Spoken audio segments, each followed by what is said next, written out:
Hey there. Welcome to Dark Lullabies. How was your day? I'm so glad you're here, and I really hope I can help you relax and find some peace tonight. Before we start, make sure to like and subscribe to the channel, and leave a comment with where you're from and what time you're watching. That way, YouTube will keep showing you stories just like this one. Okay, let's get started with the first story. Story 1. It was a cold, raw night in early March when everything on our little patch of the Appalachians changed for me, and I still replay it in my head every time the wind rattles the siding or the power so much as flickers. Back then, I was working swing shifts at a lumber mill outside a small town in southern West Virginia, tucked between the ridges and the strip mines like everything else out here. That night, I pulled a long one. Overtime I didn't really want, but couldn't afford to turn down. So by the time I drove the winding road back up the mountain and eased my truck into the gravel beside our double-wide, it was just shy of midnight. The ridge was quiet the way only backroads country gets quiet. No traffic, no sirens, just the distant rush of the creek down in the hollow and the wind pushing through the bare trees. I remember killing the engine and just sitting there for a second, feeling every bone in my body protest, thinking about the stack of bills sitting on the kitchen counter and how at least this one extra shift might keep the lights on a little longer. All I wanted in that moment was to kick off my boots, crack open one of the cold beers waiting in the fridge, and let my brain go numb for a while. Inside, the place smelled like laundry detergent and old pine from the floorboards. My wife, Lily, had left a little note on the table saying she'd gone to bed hours ago and to please try not to wake her when I came in. I grabbed a beer, sank into the sagging couch in our tiny living room, and let my eyes close for a second, listening to the ticking of the old wall clock and the low hum of the fridge down the hallway. It felt good, too good, and I remember thinking how rare it was lately to feel even a hint of peace. The first unsettling detail from that night is something I only recognized as a warning in hindsight. Earlier in the week, our old hound, Copper, had started acting strange after dark, pacing along the sliding glass door that opened onto the back deck, growling low at the tree line as if he saw something out there we didn't. We chalked it up to coyotes or a bear cutting through the property, common enough up here, and I hate how casually we dismissed it, because if I'd taken it more seriously, maybe I would have put a few things together sooner. But that night, when I came home, Copper didn't come to greet me at the door like he usually did. I noticed his absence in a distant sort of way, the way you notice a toothache but decide to deal with it tomorrow. I was too tired to call for him. Too tired to do anything but sip my beer and stare at the blank TV screen, letting my mind drift. I was just about to grab the remote when every sound in the trailer changed at once. The hum of the fridge, the faint buzz of the overhead lights, even the clock cut off in a single small pop, and the entire house was swallowed in blackness. Out here, when the power goes, it goes, and the kind of darkness that falls is the kind that makes you suddenly aware of every window, every door, and how alone you really are, on a ridge in the middle of nowhere. My first reaction was irritation. The lines up here are old, and storms have a way of pulling the plug on us a couple times a year. But that night there was no storm, just a dry, biting wind. I sat there for a couple seconds waiting for the power to hiccup back on. It didn't. I exhaled sharply, the kind of breath that's halfway between a sigh and a curse, set my beer down on the coffee table, and fumbled my way through the dark to the front door, using the dim glow from my truck's dome light outside as a guide. I stepped out onto the porch, pulling the door mostly closed behind me to keep the heat from escaping, and the cold hit me immediately, sliding right through my work jacket. The sky above the ridge was clear, the stars sharp and cold, and from where I stood I could see the neighboring houses down along the road. Two of them still had their porch lights burning, a soft yellow glow against the trees, which told me right away this wasn't some wide area outage. It was just us. That's when the second horror detail of the night slipped in quietly, disguised as something almost innocent. Off to my left, somewhere past the edge of our property, I heard whistling. It was faint, a thin, tuneless sound carried by the wind from somewhere up the road or deeper in the trees, and for a second I just assumed it was a neighbor heading to their truck, maybe a late-night smoke or someone coming off their own shift. But the longer I listened, the more wrong it felt. The whistle wasn't a song. It was the same 3 notes, repeated slowly, over and over, with a pause in between. like a signal more than a melody. It prickled under my skin. I told myself I was being paranoid. That sound travels weird up here at night, especially when it's this quiet. Still, I found myself instinctively shrinking into the shadows of the porch instead of stepping out into the open yard. Shaking it off, I turned back to the front door to go inside and grab my phone, planning to check with the electric company or at least use the flashlight. When I gripped the cold metal handle and tried to turn it, it didn't budge. For a second, my brain refused to process what that meant. I tried again, harder, nothing. I twisted the handle over and over, feeling the latch strain without releasing, like someone had deadbolted it from the inside. That didn't make sense. The deadbolt was one of those old manual ones we only ever locked at night from inside before bed. It just walked out. I hadn't locked anything. A slow chill that had nothing to do with the temperature started to spread through my chest. I knocked softly at first, then harder, calling Lily's name under my breath, hoping maybe she'd gotten up for water or the bathroom and somehow locked the door without realizing I was out. No answer. The house stayed black and silent, the kind of silence that feels thick. I tried to peer in through the narrow pane of glass, but with the power off, the interior was just a flat reflection of my own pale face in the faint starlight. My heartbeat started to pick up. I moved around the side of the house, boots crunching on the frost-stiffened grass, and rounded the back to check the sliding door. That one was locked too, more solidly than he'd ever felt it. Lily has this habit of forgetting to lock things, something I always nagged her about. It was one of those harmless little frictions of married life. The fact that both doors were locked up tight now felt suddenly horribly deliberate. That's when I saw Copper. He wasn't pacing or barking. He was wedged halfway under the back deck, his body pressed flat to the ground, eyes glowing faintly in the light from my truck still spilling around the corner, his chest rising and falling fast. I called his name, and instead of bounding toward me like he always does, he flinched deeper into the shadows, tail tucked so tight under his belly I could barely see it. I'd never seen him frightened like that, and something instinctive inside me responded. If the dog thought there was something to be afraid of, there probably was. I swallowed, forced myself to keep moving, and cut across the yard toward the pole where the breaker box and meter sat mounted on a leaning post near the edge of the property. Our setup is a bit of a Frankenstein job, patched together before we ever moved in, with an extension running out toward the old pump house and another line dropping down from the road. Even in the faint glow from the sky, I could see right away that something was off. The long orange extension cord that usually ran neatly along the side of the post was lying in the grass in a loose, tangled curve, and the plastic casing near the box had been sliced clean through, the copper wires inside exposed like a wound. Beside it, half buried in the damp dirt, was a pair of fresh boot prints, deep and sharp in the clay, heading back toward the woods behind the trailer.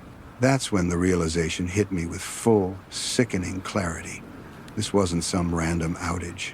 Someone had killed the power on purpose. I remember my mouth going dry as I straightened up, suddenly aware of how exposed I was, standing out there alone on the edge of the yard with my back to the darkness. I resisted the urge to spin in a full circle, to check every tree, every shadow, knowing it would just make me look more helpless if anyone was watching. Instead, I moved as quickly and as quietly as I could back toward the house, every hair on my arm standing up as the whistling started again in the distance, those same 3 notes, slow, patient, like someone was checking in, waiting for an answer that never came. I hugged the siding and ducked under the living room window, then forced myself to rise just enough to peer inside. At first, it was nothing but black. Then my eyes adjusted, and I saw it. A thin beam of light sweeping across the ceiling, jerking and dipping like it was being held by someone searching drawers, cabinets, corners. A second beam joined it, swinging lazily near the floor. 2 flashlights, 2 people in my house. My first reaction was fury, hot and irrational. I felt it rush up before anything else, this violation, this audacity, that somebody would come into my place, my one safe spot on this mountain, while my wife was sleeping in the back bedroom. The anger only lasted a heartbeat before it was swallowed by something far colder. I reached automatically for my phone, patting my pockets, already rehearsing what I'd say to 911, and felt nothing. The sick little memory surfaced. It tossed my phone onto the couch when I came in, dropped my keys in the bowl, and gone straight for the beer. My lifeline was sitting 10 feet from two strangers in the dark. I muttered a curse under my breath, the sound barely louder than an exhale, and for a second I considered bolting straight down the gravel drive to the closest neighbor's place to call the cops. It would take maybe 2 minutes, 3 if I slipped, and help could be on the way. But then another thought crashed into me, heavier than all the rest. Lily, she was still inside, asleep or worse, completely unaware that there were men, because I knew in my gut they were men moving around between our photos on the walls and the piles of laundry in the hallway. The idea of leaving her in there, even for those couple of minutes, felt like abandoning her on train tracks with a whistle already screaming in the distance. I couldn't do it. I wouldn't. I backed away from the window and felt along the ground until my fingers closed around a few loose chunks of gravel and stone from where the yard met the driveway. My hands shook as I picked them up, less from the cold than from the tight adrenaline winding its way through my muscles. I moved under the cover of the eaves until I stood beneath the small window of our bedroom. I knew exactly which pane looked out over Lily's side of the bed. It'd replaced the screen myself the summer before. I took a breath, tried to steady my arm, and tossed the first rock up at the glass. It bounced off with a dull tap. Too soft. I waited, listening for movement inside. Nothing. I threw the second one harder and heard a sharper crack, like it might have actually chipped. I imagined it skittering across the floor inside. Still no response. The third stone I put everything into, and it hit the pane with a loud, solid smack that made even me flinch. For a second, the silence held, and then I heard the familiar squeak of the window track as it slid up an inch or two.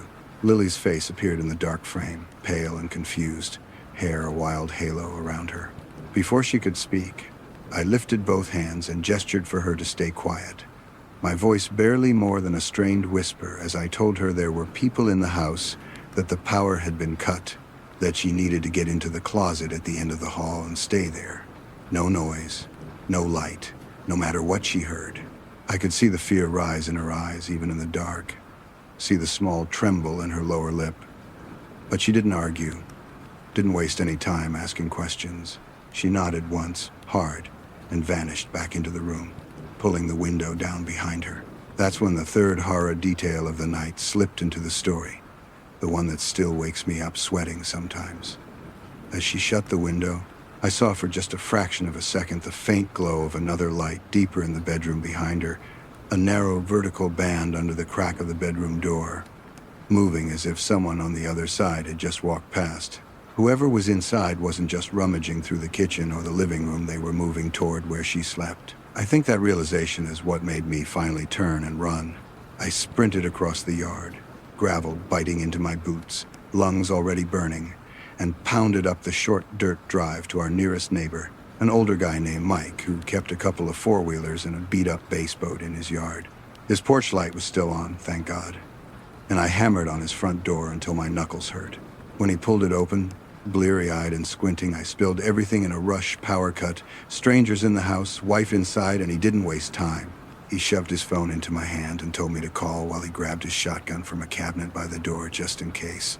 The 911 operator's voice felt distant and thin in my ear as I tried to answer her questions, stumbling over the mile marker on the road and the exact spelling of the hollow we lived on, my thoughts skipping ahead to Lily in that dark closet, counting her own breaths, flinching at every floorboard creak. The dispatcher told us to stay put. The deputies were already on patrol in our area and would divert. Time stretched out in that way it does when you're waiting for something terrible to either arrive or be over. I stood on Mike's porch, eyes locked on the distant shape of my own house, up the hill, watching for any sign of movement, any flash of light. Copper had crawled all the way under the deck by then. I couldn't see him at all. The whistling had stopped, which somehow felt worse than when it was going. When the first set of headlights finally turned onto our road, bouncing along the ruts, I felt my knees almost give out in relief. 2 sheriffs' cruisers pulled into my drive and up onto the grass, doors opening in one practiced motion, officers spreading out with their flashlights, cutting bright cones through the darkness. I didn't wait to be invited. I jogged down to meet them, talking as fast as I could, pointing to the cut cord to the window where I'd seen the beams of light. They moved in formation up the steps and through the front door, weapons drawn, voices low and controlled. Watching them disappear into my house, hearing them call out "Sheriff's office" as they cleared rooms that I knew as well as my own hands, was one of the strangest sensations I've ever had. When they finally called the all clear and I stepped back inside, the trailer felt both familiar and completely alien at the same time. Drawers were yanked open, cushions tossed on the floor, our bedroom mattress half pulled off the frame. Lily was in the hallway, wrapped in a blanket one of the deputies had given her, shaking so hard she could barely hold on to a cup of water. When I reached her, she grabbed onto me like she was scared. It'd vanish if she let go, her fingers digging into my back. Later, when she could finally speak in complete sentences again, she told me what had happened in the time between my warning and the deputy's arrival. She had slipped into the closet, closed the door gently, and sunk down behind my hanging shirts, trying to slow her breathing. She could hear them moving through the house, their boots heavy on the thin floor, low voices trading short, clipped words she couldn't quite make out. A minute, maybe less. After she shut herself in, the bedroom door had crashed open hard enough to smack into the wall, and footsteps crossed the room. She heard the unmistakable metallic sound of a gun being racked deliberate, slow, meant to intimidate even if no one could see it. Then there was silence, stretched out and awful. Whoever it was stood there in the room, listening. She could see the faintest sliver of his shadow under the crack in the closet door, immobile, as if he was trying to hear the softest rustle, the tiniest betrayed breath. At one point, she said, she was almost sure he had come right up to the closet itself. The shadow grew wider, and the air in that tiny space felt like it might collapse around her. She thought about whether it would be better to scream and maybe startle him, or stay silent and hope he decided the room was empty. In the end, terror pinned her in place. After what felt like an eternity, he turned and walked out, the gun clacking softly against something as he moved. She didn't dare come out until she heard the officers' voices. Standing there, hearing that, I felt a kind of anger at myself that went deeper than anything I'd ever experienced. I knew rationally that I had done what I could, that it'd gotten her the warning, that it'd called for help, but none of that changed the fact that I had left her inside that house with at least one armed stranger, who had clearly been willing to step right into our bedroom, into the space where we were supposed to be most safe, and stand there with his finger on a trigger, listening for my wife's fear. We never did find out who they were. The deputies took statements, took photos of the cut line and the boot prints, wrote everything down. A lot of our valuables were gone, small electronics, Lily's jewelry box, a lockbox with some cash we'd been holding onto for emergencies. The sheriff told us, in that practiced, sympathetic tone, that this kind of thing was getting more common with the way the economy was going, that people were getting bold. He suggested motion lights, cameras, talking to our neighbors about keeping an eye out. We put in all of it. I still live on that ridge, in that same double wide, and we still haven't moved. Mostly because we don't have the money, and partly because some stubborn part of me refuses to let those men take my home from me twice.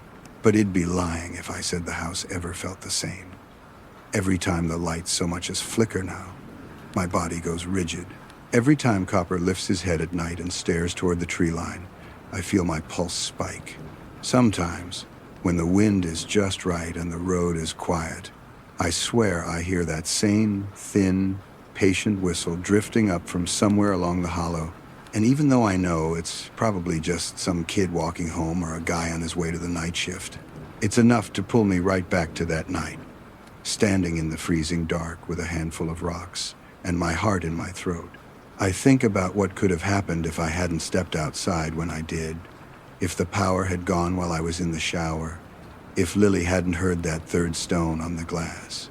I think about how close a stranger with a gun came to the person I love most in the world while I stood helpless on a neighbor's porch watching the dark outline of my own house on the ridge. I don't know if telling this story will make anyone any safer. But if you're the kind of person who double-checks the locks at night or gets a bad feeling when the power dies for no reason, Listen to it, you are not being paranoid. And if you've ever been through something even remotely like this, or you've got your own late-night close call stuck in your head, I'd honestly like to hear it. Drop it in the comments and tell me what you would have done in my place. Story 2. By the time that night rolled around, I was already feeling pretty low about my life, which probably made everything that happened sink deeper than it would have otherwise. My name's Ben, and for as long as I can remember, I've lived in the shadow of my older brother, Mark. He did everything the way you're supposed to do it out here in our little Appalachian town, left for college, came back with a degree, started a steady business that somehow survived the slow death of coal and the steady trickle of people leaving these hills. Meanwhile, I bounced from job to job, burned through savings I didn't really have, and eventually hit that point I'd always sworn I never would, moving back in with my parents in my early 30s. They live off a narrow 2-lane road that snakes through a hollow on the side of a mountain. The kind of place where headlights at night are so rare that you look up from whatever you're doing just to see who it is. Their house is old but solid, 2 stories with a walkout basement that my dad had gradually turned into a kind of half-finished apartment, cement floors with rugs thrown down, a little kitchenette, a cramped bathroom, a makeshift office space, and a bedroom with my old twin bed pushed against the wall under a tiny ground-level window. It was private enough that I could pretend I wasn't a full-grown man living under his parents' roof, and that illusion was worth more to me than I like to admit. There's a detail from about a week before everything happened that I can't get out of my head now. One afternoon, I came home from a part-time shift at the hardware store and noticed the screen on that little basement window had been bent inward at the bottom corner, like something had pried at it. There was a smudge on the glass, too, an oval of dirt and condensation about the size and shape of a human face pressed close. I remember crouching down, staring at it, feeling a little shiver run up my spine before I laughed it off, telling myself it was probably just a raccoon or a stray dog nosing around. I straightened the frame, wiped the glass with the sleeve of my hoodie, and forgot about it. Or I thought I did. The night it all went wrong, my parents were out of town at a cousin's funeral over in Kentucky. I'd stayed behind to watch the house, and because I couldn't really justify gas money for a ceremony where I barely knew anyone. It was a Friday or Saturday, I honestly can't remember which, now late winter. With that kind of cold, it feels soaked into the bones of the mountain itself.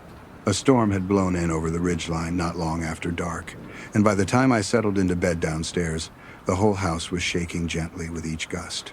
Rain hammered the windows hard enough that it sounded like handfuls of gravel being thrown against them, and the wind made this low, constant roar as it pushed down through the trees in the hollow. I'd always secretly loved storms, especially from the safety of that basement. There's something about being surrounded by all that concrete and earth while the sky goes crazy above you that used to make me feel contained, I guess. I had a couple of my old video games on the TV, a bag of chips on the desk, my phone charging by the bed. For a minute, listening to the rain and the distant rumble of thunder, I almost felt like a teenager again instead of someone who'd fallen hard out of adulthood. I was right on the edge of sleep when the power went out. It happened fast. 1 second, the room glowed blue from the TV.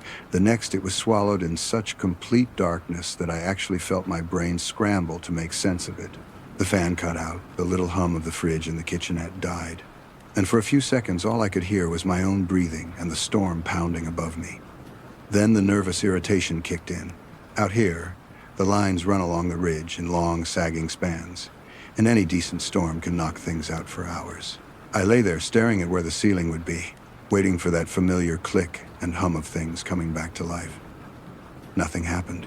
I thought briefly about going upstairs to check the breaker panel in the laundry room, but the idea of stepping out into that howling wind and rain, even for a minute, just didn't seem worth it when I was already half asleep. I figured the crew would get around to it by morning. I rolled over, pulled the covers up, and tried to let the storm lull me back under.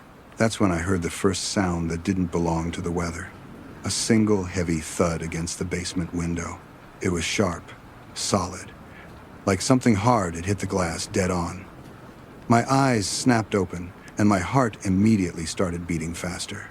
My first thought was that a branch had come loose in the wind and smacked the side of the house.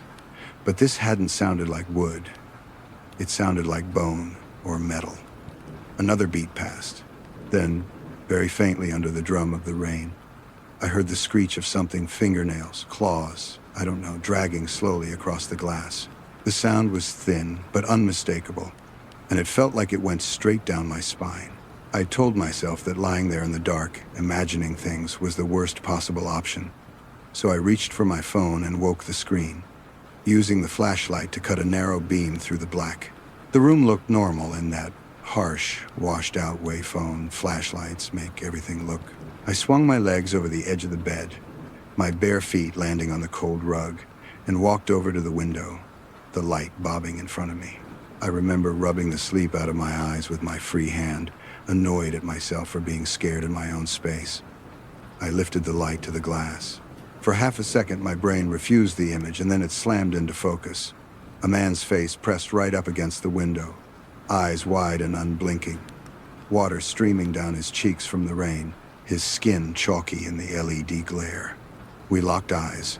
His pupils seemed to constrict under the sudden brightness, and I saw his lips pull back slightly.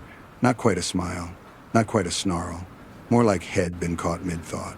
Then he ducked out of sight so fast it was like head been yanked backward. The beam lit nothing but the distorted reflection of my own terrified expression. My breath stuttered out of me and I stumbled back, almost dropping the phone. It's hard to describe the way pure fear feels when it slams into you without warning. It's like your body becomes this separate animal that wants to sprint or curl up or both at the same time. I was still trying to make sense of what he'd seen when I heard the second sound that didn't belong to the storm. The quiet, unmistakable rattle of the basement door handle turning from the other side. The door at the top of the short staircase that led up to the main floor was old, hollow core, with a loose knob that always wobbled when someone used it. I knew that sound the way you know your own ringtone. It turned once, twice, slowly, like someone was testing how much noise it would make, then went still. A few seconds later, from directly overhead, a floorboard creaked, then another, then another.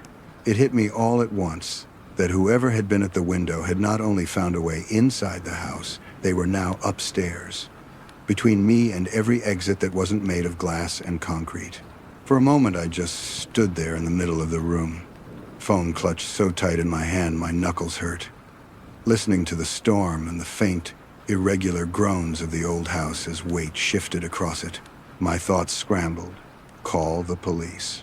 I raised my phone, thumb shaking, and saw the problem in one cold glance at the top of the screen. No Wi-Fi, no service. Down in that basement, with the power out and the storm rolling across the ridge, I was cut off. Completely. I don't know how long I stood there, turning in circles like an animal in a trap, trying to decide whether to hide or run or barricade the door. I knew I couldn't just wait around to see what whoever was upstairs wanted. That felt like giving them permission to come find me on their own terms. I told myself I'd sneak up, slip quietly through the kitchen, and get out the front door into the yard, then sprint down the driveway until I picked up a signal. It sounded simple in my head. I moved toward the stairwell, setting my phone to its lowest brightness and cupping my hand over the beam so it didn't splash light onto the walls. Every step felt louder than it should have, but the storm was helping me, rumbling and cracking overhead. When I reached the top, I cracked the door open just enough to see the sliver of the hallway. The main floor was pitch black, but there was just enough ambient light leaking around the edges of the curtains that I could make out shapes if I squinted. As my eyes adjusted, I saw them. 3 figures moving slowly through the living room, their shoulders hunched, each one holding a flashlight low near their hips, so the beam swept back and forth over the furniture instead of out ahead like in a movie. The way they moved told me they'd done this before, maybe a lot. One of them had something else in his free hand, the outline chunky and deadly familiar even in silhouette, a handgun, pointed lazily at the floor as if its weight was an afterthought. I froze, a kind of cold numbness washing over the initial spike of panic. I watched them for a few seconds that felt like half an hour, their beams sliding over my mom's framed pictures on the wall, over the doorway to the kitchen, over the edge of the hallway that led to the basement. They were talking in low voices I couldn't quite make out, their words swallowed by the storm and the thudding of my own heart in my ears. Then, clear as if had been standing right beside me, one of them said something that changed everything. My name. Ben's in the basement. Go get him. The tone was casual, almost bored, like they were discussing something mundane. Hearing my first name roll out of a stranger's mouth inside my parents' home snapped something in me. How did they know who I was? Had they been watching the house long enough to learn it? Had they gone through our mail before I ever knew they were here? A jagged rush of images hit me, the bent window screen, the face smudge id wiped away, the feeling of being observed sometimes when I came home late and couldn't see any lights on up the road. I backed down the stairs as quietly as I could, one hand gripping the rail, the other covering my phone light again. The second my feet hit the concrete, I knew hiding wasn't an option anymore. If they knew my name and had made a point of saying it out loud, they weren't just here to grab whatever they could and vanish. They were coming specifically for me. I scanned the basement in a quick, wild sweep, searching for anything like a weapon, an old bat, a wrench, anything, and saw nothing that would make any difference against a gun. The only exit other than the stairs was that small window. It was sealed but not barred, and I knew there was a shallow window well outside with just enough room to climb up. I dragged over the small wooden stool from the kitchenette, heart pounding, set it beneath the window, and climbed up so my shoulders were level with the sill. The intruder's footsteps had shifted now, some of them heavier, coming from the direction of the hallway to the basement door. I could hear the hinges complaining as the door at the top of the stairs was pushed open wider. There was no more time to think. I brought my elbow up and drove it into the glass with everything I had. The window exploded inward with a muffled crash, shards raining onto the rug and the stool and my forearm. A hot, immediate pain lanced up from where the glass had bitten deep, but the adrenaline was stronger. I knocked out the remaining jagged edges with the heel of my hand, barely feeling the smaller cuts, and hauled myself up through the opening, scraping my ribs along the frame.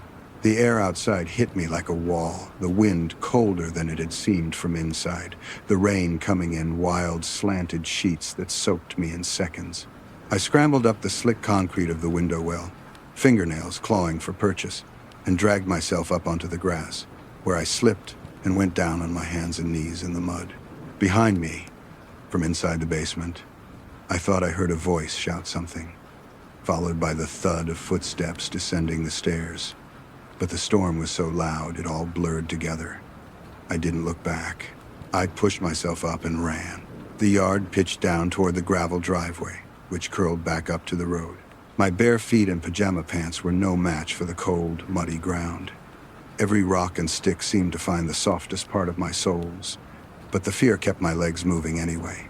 The darkness outside was different from the darkness inside, bigger, more open, but in that moment, it felt just as claustrophobic, because I had no idea if someone was about to step out from behind my dad's truck or the oak tree by the ditch. I veered wide around everything, lungs burning, and didn't stop until I reached the edge of the road where the land fell away toward the creek. Only then did I dare glance at my phone again. At first, the top of the screen still showed nothing but that mocking little no service, and my stomach dropped.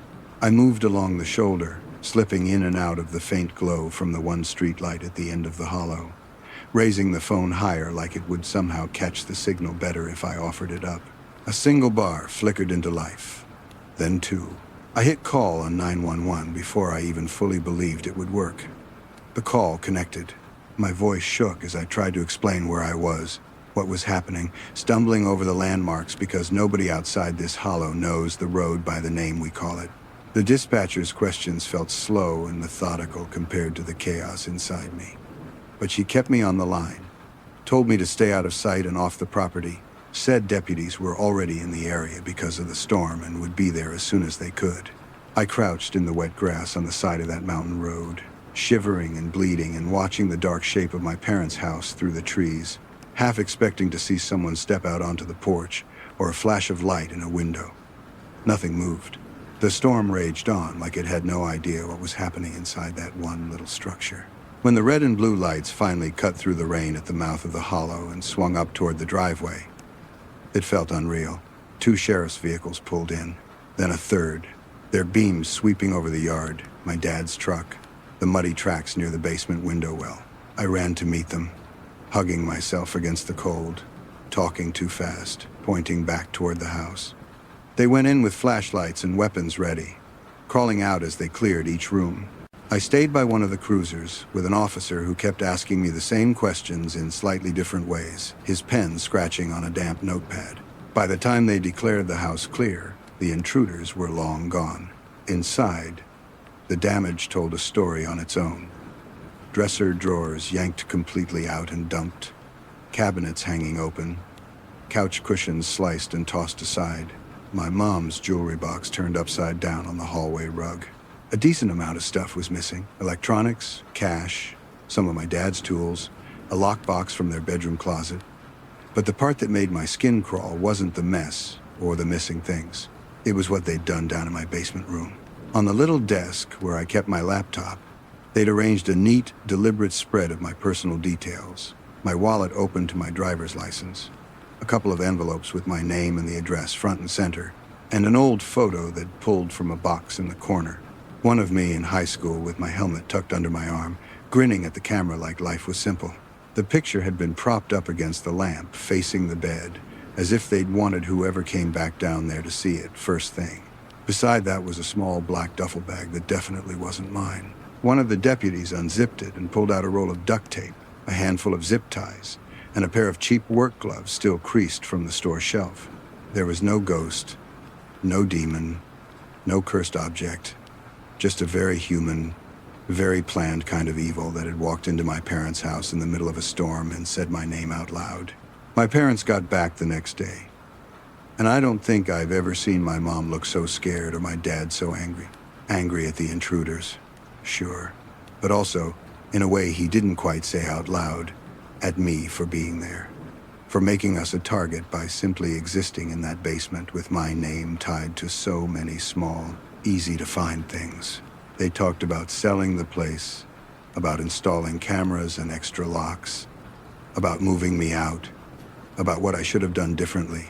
I spent a lot of that time replaying every choice I'd made in my head, wondering if hiding instead of running would have been braver or dumber, wondering how close those men had come to opening the basement door and finding me still there. The deputies never caught anyone.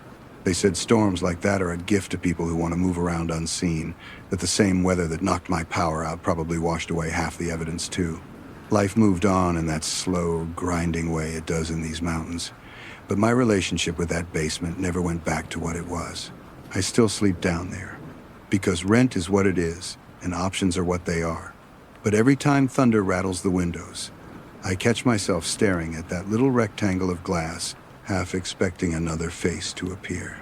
Every time the power blinks, I feel that same lurch in my chest, that same primitive sense of being cut off and exposed. Sometimes I think about the fact that, for them to know my name, they had to have watched us at some point when I didn't know I was being watched, standing in the yard, talking on the phone, bringing in the mail, maybe even sitting at that very desk with a window behind me. That knowledge is its own kind of horror.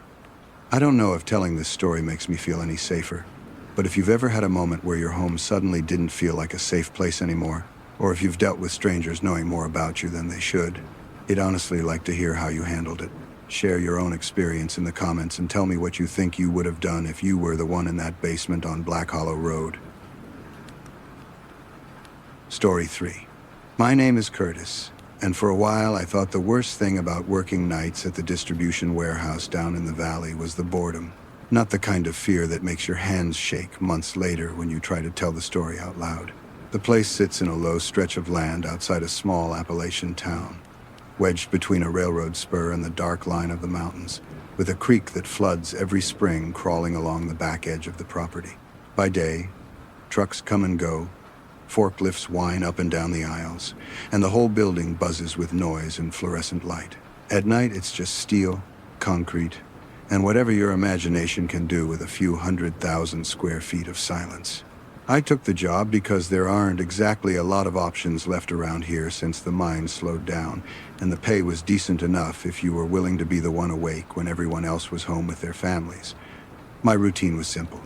Clock in at 11, make a slow lap through the warehouse every hour, check doors, check loading bays, make sure nothing was leaking or sparking or obviously on fire, log it all in the thick security book on the desk in my little glassed-in office. Then kill time with coffee and whatever old movie I could stream on my phone. For the first few months, it was uneventful, almost soothing in a way. It's strange how quickly you can get used to being the only heartbeat in a place that big. Then a few small things started to make me feel like I wasn't as alone as I thought. The first was the cigarette butts. We were a non-smoking facility, and every day shift supervisor drilled that into people's heads, so the only place you ever saw butts was in the gravel by the far loading dock, where truckers snuck a quick smoke before they drove off. One night, near the end of my shift, I did a walkthrough and found a little cluster of still fresh butts tucked behind a stack of pallets in the farthest aisle, deep in the warehouse where no one should have any reason to take a break. They were new, ash still clinging to the tips, like someone had ground them out in a hurry. I picked them up with a paper towel and tossed them, telling myself some forklift driver must have broken the rules before I clocked in and found a quiet spot to chain smoke where he wouldn't get caught. But something about the location bothered me. It was too hidden, too deliberate, like a place you'd choose if you'd been watching the patterns in the building for a while and knew exactly where the blind spots were. The second thing was the security log itself. One afternoon before my shift, the day guy called off sick, and I had to come in early. I flipped through the book to check his last notes and froze when I saw my own name, written in someone else's handwriting.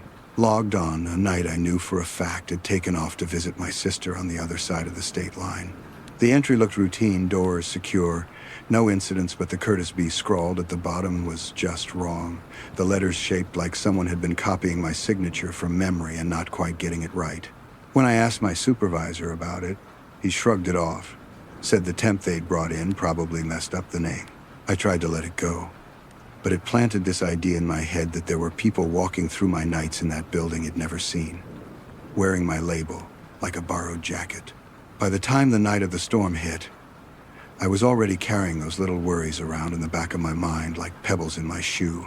It was a Thursday, late winter, one of those Appalachian rainstorms that settle into the valley and hammer it for hours, turning the parking lot into a shallow lake and making the metal roof sing like a drum. I kept glancing at my phone for weather updates, thinking about the winding mountain road I'd have to take home at dawn, slick with mud and runoff. The warehouse felt even more isolated than usual, the sound of the rain swallowing the hum of the lights, and every time the wind gusted, the big overhead doors at the loading docks shuddered and boomed, as if something huge had thrown itself against them from outside. Around midnight, I was in the office nursing my third coffee, watching the cameras flick from one grainy angle to another when the overhead lights flickered. Just once at first, then again, more insistently, and then everything went black with a soft, cruel finality. The emergency exit signs glowed red in the distance, but the rows and rows of shelves, the stacks of boxes, the concrete floor stretching away into the dark, all of it disappeared into one massive shadow. My office window turned into a mirror that reflected my own startled face, illuminated only by the dim glow of my monitor as it died. I cursed under my breath, more out of habit than anger. Power out in a storm isn't exactly a surprise in this part of the country, and it'd been trained for it. Secure the building as best you can, unplug certain machines to protect them from surges, then make your way to the breaker room in the back corner and reset what you can while the main lines get handled by the utility guys. It should have been a routine annoyance, nothing more. I grabbed my flashlight from the desk drawer, its weight familiar and solid in my hand, and stepped out into the dark. The quiet hit me first. During the day, the warehouse has a constant soundtrack, forklifts, voices, beeping scanners, the whine of conveyors.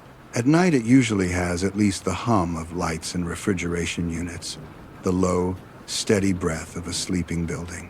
With the power out, all of that vanished. Every small sound I made echoed back at me.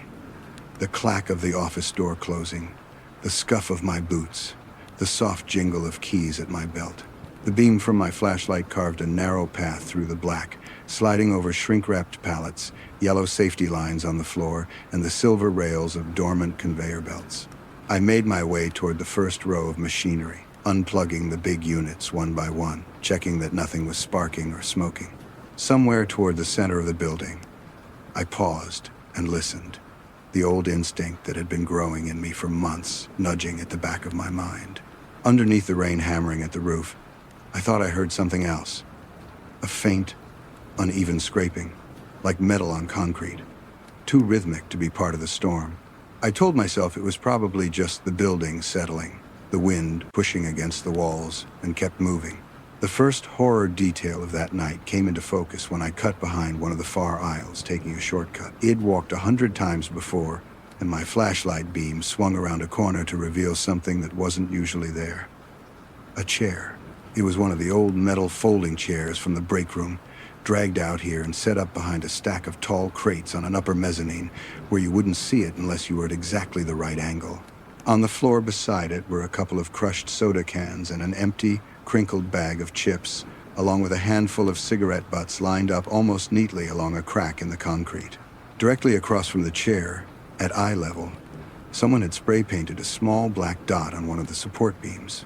It was the kind of dot you'd make if you wanted to mark a perfect vantage point, a place where you could sit above the floor, hidden by product, and watch the entire length of the main aisle, including my office. I stood there in the beam of my own light, staring at that setup, and realized someone had been using my warehouse for their own private observation deck. Probably on nights it'd been there, oblivious, thinking I was alone. The hairs on the back of my neck stood up. I took a slow breath, forced myself to break away from the sight of the chair, and continued toward the back, my focus narrowing to the task of getting the power back on. The breaker room sat past the last loading bay, behind a heavy metal door that always stuck a little in damp weather. As I approached, my flashlight picked up something else that didn't belong. A long, wet smear on the polished concrete floor, like someone had dragged a soaked tarp or jacket through a puddle. It led from the big bay door, now shuddering under the wind, straight toward the interior of the building. At the far end of that smear, splitting off into more distinct impressions, were footprints, two sets, by the look of it, both booted, one heavier than the other. The tread patterns sharp and fresh in the slick sheen of water.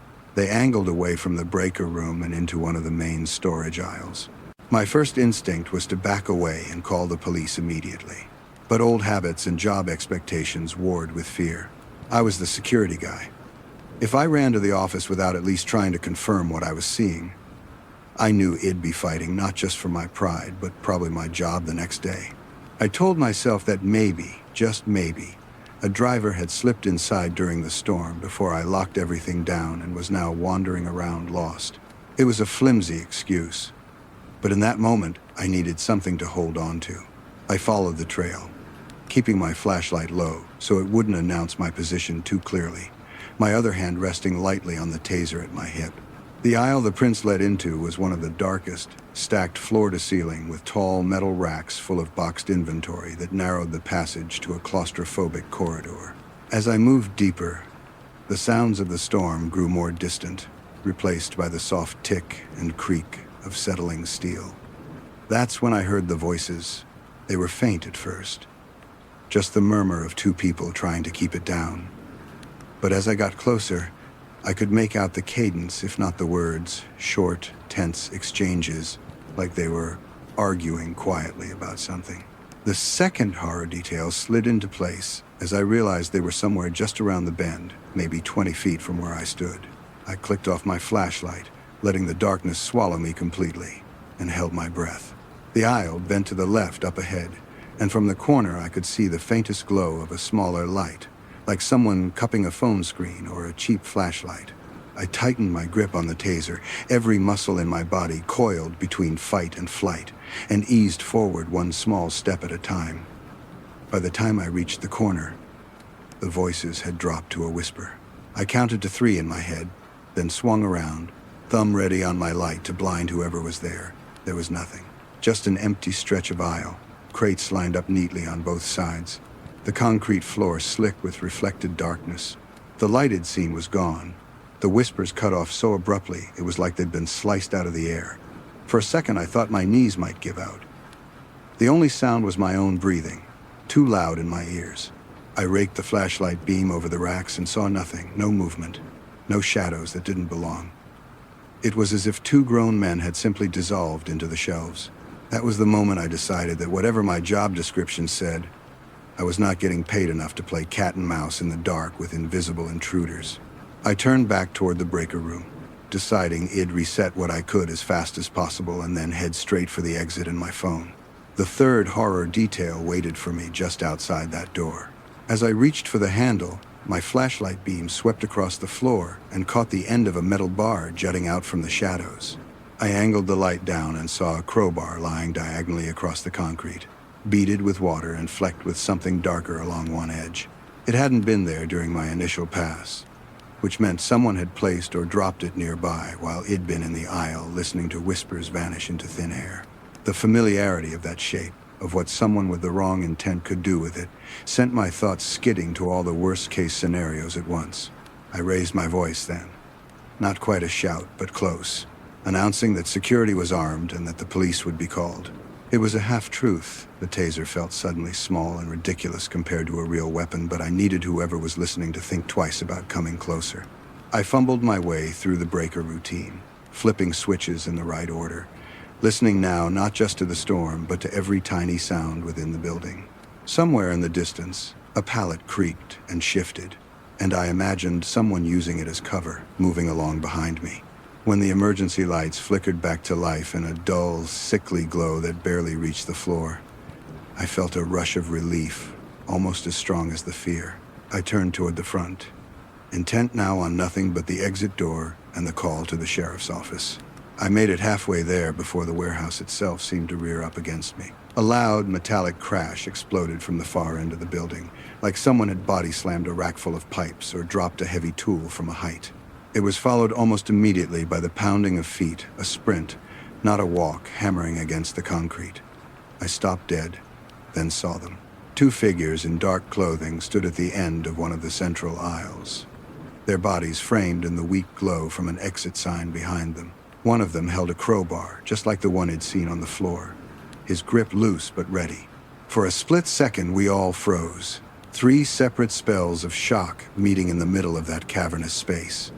Then they moved, bursting forward into a full run straight toward me. I didn't even try to be brave. Whatever fragile confidence I'd built up shattered completely. I turned and ran, legs pumping, lungs already burning from the adrenaline and the recycled warehouse air. The emergency lights threw jagged shadows across the floor, making it harder to judge distance, and more than once I clipped my shoulder against the corner of a rack or nearly slipped on a wet patch. Behind me, their footsteps beat a rhythm that was too close, too loud. I cut right, then left, using every bit of my mental map of the place to duck through shortcuts, slam through swinging half doors, put as much steel and cardboard between us as possible.